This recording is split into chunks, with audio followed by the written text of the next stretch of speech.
Views of பில்வின் நேயர்களே, உங்கள் அனைவருக்கும் வணக்கம். நான் பில்வின் எக்ஸ் வின்சென்ட்.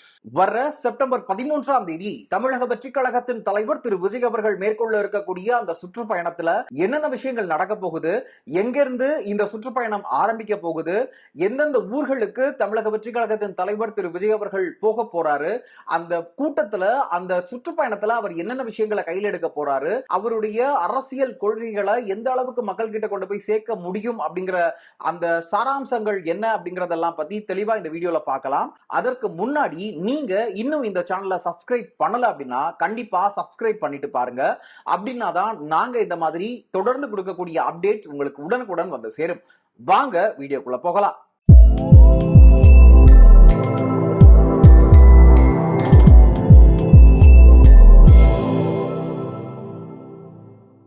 முதல்ல தமிழக வெற்றிக் கழகத்தின் தலைவர் திரு விஜய் அவர்கள் வர்ற செப்டம்பர் 13ஆம் தேதி திருச்சியில இருந்து தன்னுடைய முதல் நாளை ஆரம்பிக்கிறாரு. இந்த சுற்றுப்பயணத்துல பலதரப்பட்ட மக்களை சந்திக்கிறாரு. அது மட்டும் இல்லாம இளைஞர்கள் கிட்ட உரையாற்றுறாரு, பொதுமக்கள் கிட்ட பேச போறாரு. இங்க கரண்ட் அஃபேர்ஸ் என்ன இருக்கு, இந்த சிச்சுவேஷன்ல தமிழக அரசியல்லையும் இல்ல அரசியல் கட்சிகள் கிட்ட இருக்கக்கூடிய குறைகள் என்ன, அதற்கான தீர்வு என்ன அப்படிங்கறத பத்தி எல்லாம் பேச போறாரு அப்படிங்கிற மாதிரியான கருத்துக்கள் எல்லாம் வெளியாகிட்டு இருக்கு.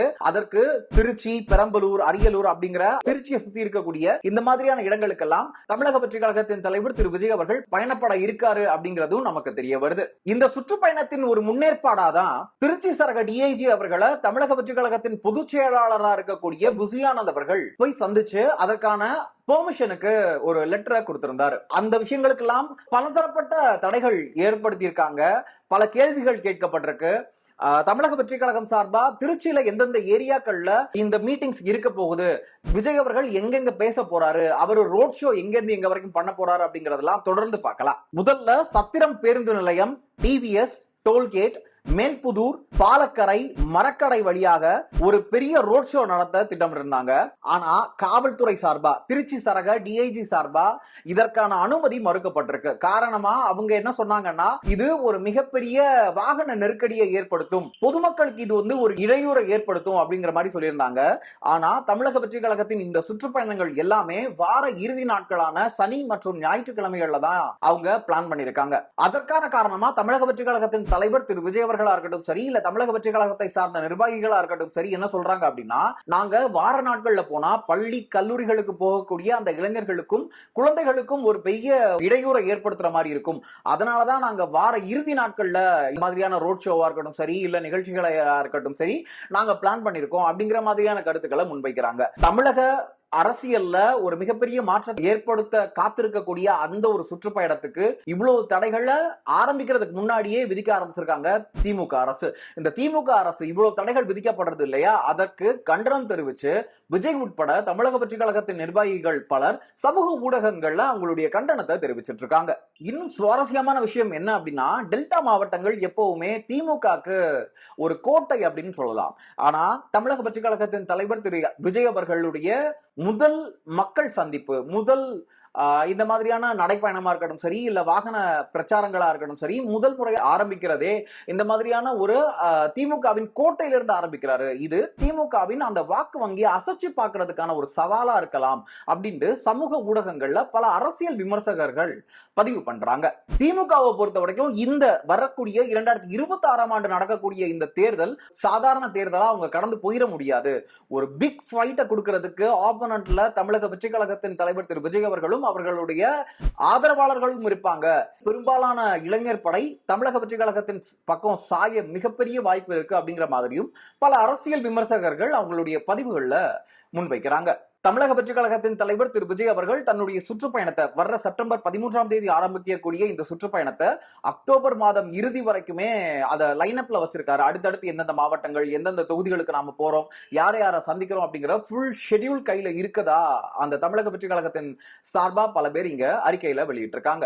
இந்த தமிழக வெற்றிக் கழகத்தின் இந்த வரக்கூடிய இந்த சுற்றுப்பயணங்கள் வெறும் ஒரு சுற்றுப்பயணங்களா மட்டும் இல்லாம ஏற்கனவே பல அரசியல் கட்சிகள் சார்பா, அரசியல் தலைவர்கள் சார்பா இந்த மாதிரியான சுற்றுப்பயணங்கள் நடைபெற்றது நமக்கு தெரியும். அதாவது என் மண் என் மக்கள் அப்படிங்கிற மாதிரியான பிஜேபி சார்பா நடத்தப்பட்ட அந்த ரோட் ஷோவா இருக்கட்டும் சரி, இல்ல மக்களை சந்திக்கும் நிகழ்வுகளா இருக்கட்டும் சரி, போன தேர்தல்கள்ல திமுக சார்ந்து நடத்தப்பட்ட ரேலிகளா இருக்கட்டும் சரி, இல்ல திண்ணை பிரச்சாரங்களா இருக்கட்டும் சரி, இது எல்லாத்தையும் முறியடிச்சு இது ஒரு மாற்று சக்தியை உருவாக்கக்கூடிய, தமிழக அரசியல் களத்துல ஒரு மாற்று சக்தியா உருவெடுக்கக்கூடிய ஒரு மிகப்பெரிய மேடையா இந்த ஒரு விஷயத்த பார்க்கப்படுது.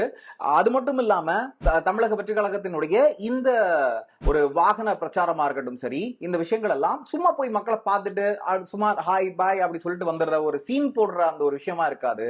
இது கண்டிப்பா ஆக்கப்பூர்வமா ஒரு ஒரு அரசியல் நிலைப்படுத்தப்படும், இளைஞர்களை அரசியல் மயப்படுத்துற ஒரு மிகப்பெரிய எழுச்சி மிக்க ஒரு பேரணியா இருக்கும், வாகன புரட்சியா இருக்கும். இது ஒரு அரசியல்லையே ஒரு புரட்சிகரமான ஒரு விஷயமா பார்க்கப்படும். கண்டிப்பா இது வரலாற்றுல பொன்னெழுத்துக்களால பொறிக்கப்பட வேண்டியதா இருக்கும் அப்படிங்கிறத தமிழக வெற்றி கழகம் சார்பா சொல்லக்கூடிய பல நிர்வாகிகள் சொல்லிட்டு இருக்காங்க. இப்போ முக்கியமான விஷயத்தை பார்க்கலாமா? இந்த அரசியல் பயணம், இந்த வாகன பிரச்சாரமா இருக்கட்டும் சரி, இல்ல மக்களை நோக்கிய பயணமா இருக்கட்டும் சரி, இது ஒரு முக்கியமா சொல்லப்படுற அந்த 4 பாயிண்ட்ஸ், இது ஒரு இம்பாக்ட், ஒரு 4 முக்கியமான இம்பாக்ட்ஸை ஏற்படுத்த போகுது. இந்த தமிழக அரசியல் களத்துல ஒரு முக்கியமான 4 இம்பாக்ட்ஸை ஏற்படுத்த போகுதுன்னு சொல்றாங்க. அது என்னென்ன அப்படின்னா, இந்த நாள் வரைக்கும், அதாவது தமிழக வெற்றி கழகத்தின் தலைவர் திரு விஜய் அவர்கள் நான் கட்சி ஆரம்பிக்க போறேன் அப்படின்னு சொல்லிட்டு முதல் மாநாடு நடத்தி முடிச்சதுக்கு அப்புறமும் தமிழகத்தை பொறுத்த வரைக்கும் திமுக விசஸ் அதிமுக இந்த 2 மாபெரும் சக்திகளை தாண்டி வேற எந்த கட்சியாலும் உயர்ந்து நின்ற முடியாது, மக்கள் முன்னாடி ஒரு பெரிய ஒரு பிம்பத்தை ஏற்படுத்திட முடியாது அப்படின்னு சொல்லுவாங்க. அதை உடைக்கிற ஒரு விதமா இந்த பேரணிகள் இருக்க போகுது, இந்த மக்கள் சந்திப்புகள் இருக்கும் கண்டிப்பா அப்படிங்கிற மாதிரியான ஒரு கருத்து ஒண்ணு. இன்னொன்னு, மக்களுடைய ஓட்டுகளை பிரிக்கிற ஒரு வேலையை இந்த மக்கள் சந்திப்பு ஏற்படுத்தும் அப்படிங்கிற மாதிரி சொல்றாங்க. அதற்கு காரணம் தமிழக வெற்றி கழகத்தின் தலைவர் திரு விஜய் அவர்களுக்கு பின்னாடி இருக்கக்கூடிய ஃபேன் பேஸ் இருக்கு இல்லையா, அது ஹியூஜ்னு சொல்லலாம். இங்க இருக்கக்கூடிய இளைஞர்கள் பட்டாலும் முழுக்க முழுக்க கண்மூடித்தனமா தளபதி தளபதி தளபதி அப்படிங்கிற அந்த ஒரே ஒரு வாக்கியத்தை மட்டும் தான் சொல்லிட்டு இருக்காங்க. இவரு திரையில மட்டும் பார்த்துட்டு இருக்கும் போதே இப்படி சொல்றாங்களே, இவங்க களத்துல இறங்கி அவங்க தொகுதியில, அவங்க வீட்டு பக்கத்துல, அவங்க தெருவுல, அவங்க ஸ்கூல் பக்கத்துல, காலேஜ் பக்கத்துல பாக்குறப்போ அந்த இளைஞர்கள் இன்னும் பயங்கரமா ஈர்க்கப்பட்டு திமுக எதிர்ப்பு ஓட்டுகளா இப்போ இருக்கக்கூடிய அதிமுகவின் ஓட்டுகளும் இல்ல மற்ற கட்சிகளின் ஓட்டுகளும் தமிழக வெற்றி கழகத்தை நோக்கி பாய வாய்ப்புகள் அதிகமா இருக்கிறதா தமிழ்நாட்டில் இருக்கக்கூடிய இல்ல தமிழ்நாட்டு அரசியலை உன்னிப்பா கவனிச்சுட்டு இருக்கக்கூடிய அரசியல் விமர்சகர்கள் பல பேர் சொல்லிட்டு இருக்காங்க. 3வது முக்கியமான பாயிண்ட் என்ன அப்படின்னா, அரசியல் வரலாற்றிலேயே ஒரு புது யுக்திய தமிழக வெற்றி கழகத்தின் தலைவர் திரு விஜய் அவர்கள் ஃபாலோ பண்ணுவாரோ அப்படிங்கிற மாதிரி யோசிக்கிறாங்க. அதற்கான காரணம், தளபதி விஜய் அவர்கள் திரையிலையா இருக்கட்டும் சரி, இல்ல திரைப்படங்கள் சார்ந்து திரையுலகம் சார்ந்து நடத்தப்பட்ட பல நிகழ்ச்சிகள்ல இருக்கட்டும் சரி, அவர் ஸ்டேஜ்ல ஏறினா அவர் தான் அங்க ஹீரோ அப்படிங்கிற மாதிரி இருக்கும். அது ஸ்கிரிப்டடோ என்னமோ, அங்க இருக்கிற மொத்த ஆடியன்ஸையும் கட்டி போடுற ஒரு மிகப்பெரிய சக்தி தளபதி விஜய் அவர்களுக்கு இருக்கு. நடந்து முடிஞ்ச அந்த 2 மாநாடுகள்லயுமே அவர் பேசின பல விஷயங்கள் இங்க ஹைலைட்டா பேசப்பட்டுச்சு. அது பல நாட்கள் இங்க ஒரு விவாத பொருட்களாகவும் இருந்தது. சோ அப்படி இருக்கிற பட்சத்துல ஹீரோ அப்படிங்கிற ஒரு இமேஜ்ல இருந்து தாண்டி இப்போ ஒரு பொலிட்டிக்கல் லீடரா தமிழக வெற்றி கழகத்தின் தலைவர் திரு விஜய் அவர்கள் ஒரு பயங்கரமான ஒரு இம்பாக்ட, அதாவது அரசியல்னா இப்படி கூட பண்ணலாங்க அப்படிங்கிற ஒரு மாற்று இலக்கணத்தை எழுதிட்டு இருக்காரு அப்படிங்கிற மாதிரி சொல்றாங்க. என்னதான் பல கட்சிகள் இங்க ரோட் ஷோ இல்ல மக்களை சந்திக்கிற நிகழ்வு, திண்ணை பிரச்சாரங்கள் அப்படி இப்படின்னு பண்ணியிருந்தாலும் இவருடைய வரவா இருக்கட்டும் சரி, இல்ல இவருடைய இந்த முன்னெடுப்புகளா இருக்கட்டும் சரி, ஒரு வித்தியாசமான ஒரு இம்பாக்ட அரசியல் களத்துல ஏற்படுத்தும் அப்படிங்கிற மாதிரியும் சொல்றாங்க. இன்னொரு விஷயம் ரொம்ப முக்கியமா பார்க்கப்படுது, கடைசி பாயிண்ட் என்ன அப்படின்னா, விஜய் அவர்களுக்கு என்னதான் கூட்டம் கூட்டினாலும், என்னதான் இளைஞர்கள் பட்டாலும் பின்னால இருந்தாலும், இவங்க எல்லாருமே அரசியல்னு வந்துட்டா, இல்ல ஓட்டு அரசியல் அப்படின்னு வந்துட்டா, தேர்தல் அரசியல்னு வந்துட்டா, இவங்க யாருமே ஓட்டா மாற மாட்டாங்க. இந்த தமிழக வெற்றி கழகத்தின் பின்னாடி இருக்கக்கூடிய இளைஞர்கள் பல பேரும் ஓட்டு வாக்காளர்களா மாறுவாங்களான்னு கேட்டா அது ஒரு மிகப்பெரிய கேள்விக்குறியா இருக்கும். இது தமிழக வெற்றி கழகத்தின் தலைவர் திரு விஜய் அவர்களுக்கு ஒரு மிகப்பெரிய சவாலா போய் முடியும். இவரை பார்க்கறதுக்குன்னு வரலாம், இவரை ஆராதிக்கிறதுக்குன்னு வரலாம், இவரை கொண்டாடுறதுக்குன்னு வரலாம், பட் அது எல்லாமே ஓட்டுகளா மாறுமான்னு கேட்டா ஒரு மிகப்பெரிய கேள்விக்குறியா இருக்கு அப்படிங்கிற மாதிரியும் அரசியல் விமர்சகர்கள் பல பேர் இங்க முன்வைக்கிறாங்க. இது எல்லாத்தையும் கடந்து திருச்சியில போய் புசியானந்த் அவர்கள் இதற்கான பெர்மிஷனுக்காக போய் டிஐஜி ஆபீஸ்ல நிற்கும் போது ஒண்ணுமே இல்லாத விஷயங்களுக்காக சொல்லி, இந்த ரோட் ஷோக்கு எல்லாம் நாங்க பெர்மிஷன் தர முடியாது, நீங்க அந்த இடத்தை விட்டுட்டு வேற ஒரு இடத்த பாருங்க, இந்த இடத்தை விட்டுட்டு வேற ஒரு இடத்த பாருங்க. அது மட்டும் இல்லாம அன்னைக்கு டிஐஜி ஆபீஸ்க்கு போன புசியானந்த் மற்றும் அந்த நிர்வாகிகள் மேலையும் வழக்குகள் பதியப்பட்டிருக்கு. அதாவது பெர்மிஷன் வாங்க போன இடத்துலயே ஒரு வழக்க போட்டு இப்பா நீ எல்லாம் இங்க இந்த மாதிரி எல்லாம் பண்ணிட்டு வரக்கூடாது, உன் மேல வழக்க போடுறோம் அப்படின்னு சொல்லிட்டு வழக்க போட்டு விட்டுருக்காங்க. சோ இது எவ்வளவு பெரிய ஒரு அபத்தமான விஷயம் அப்படிங்கிற மாதிரியும் இதற்கு தான் தமிழக வெற்றி கழகத்தின் தலைவர் திரு விஜய் அவர்கள் ரியாக்ட் பண்ணியிருந்தாரு ரீசெண்டா. என்னன்னா, எங்களை பார்த்து திமுக பயப்படுது, அதனாலதான் இந்த மாதிரியான வழக்குகள் போட்டு எங்களை ஒடுக்கணும்னு நினைக்கிறீங்க. பட் இது கண்டிப்பா கிடையாது, ஒடுக்க முடியாது. இது நாங்க தனியா பண்ற அரசியல். இந்த அரசியல் கண்டிப்பா உங்களுக்கு எதிர்வினை ஆற்றும். நீங்க இன்னைக்கு என்ன பண்ணாலும், இன்னைக்கு நீங்க ஆளும் கட்சி, நாளைக்கு நான் அந்த இடத்துக்கு வருவேன், அதுக்கப்புறம் என்னுடைய ஆட்டம் வேற மாதிரி இருக்கும் அப்படிங்கிற மாதிரிலாம் தமிழக வெற்றி கழகத்தின் தலைவர் திரு விஜய் அவர்கள் அறிக்கை வெளியிட்டிருந்தாரு. சரி, இதற்கு திமுக தான் ரியாக்ட் பண்ணிருக்காங்களான்னு கேட்டா, அதிமுக அதாவது முன்னாள் முதல்வர் எடப்பாடி பழனிசாமி ஐயா அவர்கள் இருக்கார் இல்லையா, அவருமே திரு விஜய் அவர்களை பத்தி விமர்சனம் பெருசா டைரக்டா வைக்கல அப்படின்னாலும் இன்டைரக்டா பல இடங்கள்ல இவரை பத்தி பேசிட்டு தான் இருக்காரு. எடப்பாடி பழனிசாமி ஐயா அவர்களுமே சுற்றுப்பயணத்துல தான் இருக்காரு. அந்த சுற்றுப்பயணம் போன இடத்துல எல்லாம் கூட விஜய் அவர்களை பத்தி பேசிட்டு தான் கீழே இறங்குறாரு. அப்படி அவர் பேசுறப்ப என்ன சொல்றாருன்னா, இங்க பல நடிகர்கள் உச்சத்துல இருந்துட்டு அவங்க வயசானதுக்கு அப்புறம் அரசியல்ல வந்து ஏதாவது திரும்ப சம்பாதிச்சிடணும்னு நினைக்கிறாங்க. அரசியலும் சினிமாவும் வெவ்வேறு.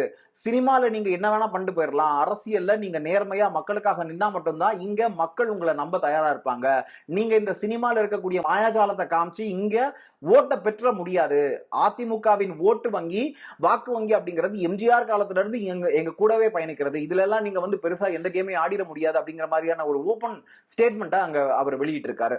அதை தொடர்ந்து தமிழகத்துல ஒரு மிக முக்கிய சக்தியா பார்க்கப்படல அப்படின்னாலும் தங்களை தாங்களே ஒரு மிக முக்கிய சக்தி அப்படின்னு சொல்லக்கூடிய பாஜக என்ன ரியாக்ட் பண்ணிருக்காங்க அப்படின்னா, வார இறுதி நாட்கள்ல மட்டும் சுற்றுப்பயணத்தை ஏன் மேற்கொள்றீங்க, வார இறுதியில மட்டும் பண்றதுக்கு இது என்ன வீக்கெண்ட் வைபா, நீங்க உண்மையாவே மக்களுக்கான ஒரு அரசியலை பண்றீங்க அப்படின்னா வாரம் முழுக்க நீங்க இதை பண்ணுங்க அப்படின்ட்டு ஒரு சீன்ற மாதிரி, தமிழக வெற்றி கழகத்தை சீண்டி பாக்குற மாதிரியான ஒரு கருத்தை பதிவு பண்ணிருக்காங்க.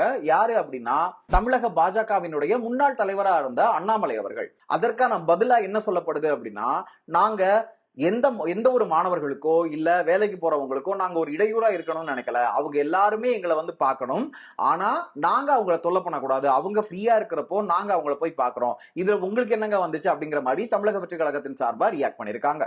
மொத்தத்துல தமிழக அரசியல் களத்துல வர்ற 2026 தேர்தல்ல போட்டியிட காத்திருக்கக்கூடிய எல்லா அரசியல் கட்சிகளும் தமிழக வெற்றி கழகத்தை உன்னிப்பா கவனிச்சிட்டு இருக்காங்க அப்படிங்கிறது நிதர்சனமான உண்மை. இதை யாராலும் மறுக்க முடியாது. தமிழக வெற்றி கழகத்தின் தலைவர் திரு விஜய் அவர்கள் அவருடைய கூட்டணி கொள்கையில ரொம்ப ஸ்ட்ராங்கா இருக்காரு. நான் என்ன ஆனாலும் திமுக பாஜக கூட என்ன ஆனாலும் கூட்டணிக்கு போக மாட்டேன் அப்படிங்கிற ஒரு உறுதித்தன்மையில இருக்கிறதுனால மக்கள் கிட்ட, தமிழக மக்கள் கிட்ட அவருக்கு ஒரு பாசிட்டிவ் ரெஸ்பான்ஸ் இருக்கு.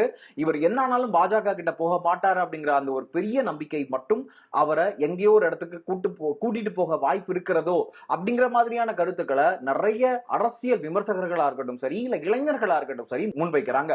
செப்டம்பர் 13ஆம் தேதி தொடங்க போகுது தமிழக அரசியல் களத்துல ஒரு மாபெரும் புயல். இந்த புயல் அடிக்க ஆரம்பிச்சு என்னென்ன விஷயங்கள் நடக்க போகுது, இதனால என்ன இம்பாக்ட் நம்மளுடைய தமிழக அரசியல் களத்துல மாறப்போகுது, இருக்க போகுது அப்படிங்கறதெல்லாம் நாம பொறுத்திருந்து தான் பார்க்கணும். அதற்கெல்லாம் தாண்டி இந்த ஒரு சுற்றுப்பயணம், தமிழக வெற்றி கழகத்தினுடைய இந்த ஒரு சுற்றுப்பயணம் வெறும் ஒரு நடிகருடைய அரசியல் பிரவேசமா மட்டும் பார்க்காதீங்க. இது வந்து மக்களை புரிஞ்சுக்கிட்ட, மக்களுடைய தேவையை உணர்ந்த ஒரு உண்மையான அரசியலுக்கு வந்த ஒரு இளைஞனுடைய கனவு. இது கண்டிப்பா ஒரு பெரிய இம்பாக்டா அரசியல்லையா இருக்கட்டும் சரி, மக்களுடைய வாழ்வாதாரத்திலையா இருக்கட்டும் சரி ஏற்படுத்ததான் போகுது அப்படிங்கறது மாதிரி தமிழக வெற்றி கழகத்தின் நிர்வாகிகள் பலர் இங்க தெரிவிச்சிட்டு இருக்காங்க. நேர்களே, நீங்க இந்த தமிழக வெற்றி கழகத்தின் இந்த ஒரு சுற்றுப்பயணம் ஆரம்பிக்கப்பட போகுது இல்லையா, இதனால என்ன ஒரு இம்பாக்ட் நம்ம தமிழக அரசியல் களத்துல இருக்க போகுது அப்படின்னு நீங்க நினைக்கிறீங்க அப்படிங்கறத நம்மளுடைய கமெண்ட் பாக்ஸ்ல லீவ் பண்ணுங்க. அது மட்டும் இல்லாம நீங்க கண்டிப்பா நம்ம சேனலை சப்ஸ்கிரைப் பண்ணிட்டு பாருங்க. நீங்க கொடுக்கிற ஒவ்வொரு சப்ஸ்கிரைபும் எங்களுக்கு ஒரு மிகப்பெரிய உந்து சக்தியா இருக்க போகுது. நாங்க எந்த ஒரு அரசியல் நிலைப்பாடும் இல்லாம பொதுவான கருத்தோட மக்களுக்காக களத்துல நின்று களமாட போறோம். எங்களுக்கான சப்போர்ட்டை நீங்க கொடுப்பீங்கன்னு நாங்க நம்புறோம். மீண்டும் இன்னொரு வீடியோல உங்க எல்லாரையும் வந்து சந்திக்கிறேன். அதுவரைக்கும் உங்களிடமிருந்து விடைபெறுவது நான் உங்கள் வில்மன் ரெக்ஸ் வின்சென்ட். நன்றி, வணக்கம்.